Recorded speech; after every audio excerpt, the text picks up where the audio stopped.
that there is an island in India that was once a part of Madagascar? Sounds super intriguing, isn't it?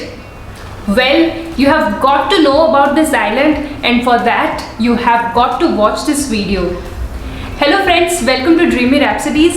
My name is Sonakshi and I am a travel lover and travel blogger. My channel is brand new, so make sure you hit that subscribe button. The island I am talking about is called St. Mary's Island and it is located in Udupi, Karnataka, India. It is also called as Coconut Island and is basically a set of 4 small islands in the Arabian Sea off the coast of Malpe. Scientific studies indicate that the basalt of St. Mary's Island was formed by subaerial subvolcanic activity because at that time Madagascar was attached to India.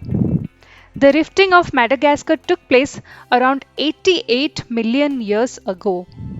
Just imagine Madagascar, the 4th largest island in the world. The island that is super famous for its unique wildlife was once a part of India. Or rather, we can say India and Madagascar were part of a single continent. Okay, now that we know about the geological importance of St. Mary's Islands, let us know some more important facts about this hidden treasure. In the year 1498, Vasco da Gama set his foot first at St. Mary's Island. He fixed a cross here and named one of the islands after Mother Mary. And this is how the group of islands got their name to be St. Mary's Islands. The best time to visit the island is from October till January. The weather is pleasant during these months and hence you can have fun in the island. The island remains closed from June to September.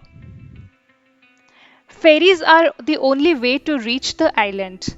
Ferry rides run from Malpe beach and they will take you to and fro starting from 9:30 am till 5:30 pm. There are no staying options available on the island. Udupi is the nearest place to stay and is situated 12 kilometers and 50 minutes away from the island. Mangalore lies 55 kilometers and 1 hour 10 minutes away from the island. So if you want, you can also stay in Mangalore. All in all, this quaint island's mesmerizing beauty lies in its white sands, its rock monoliths and alluring views. If you are visiting Udupi or Mangalore, this island has got to be on your itinerary.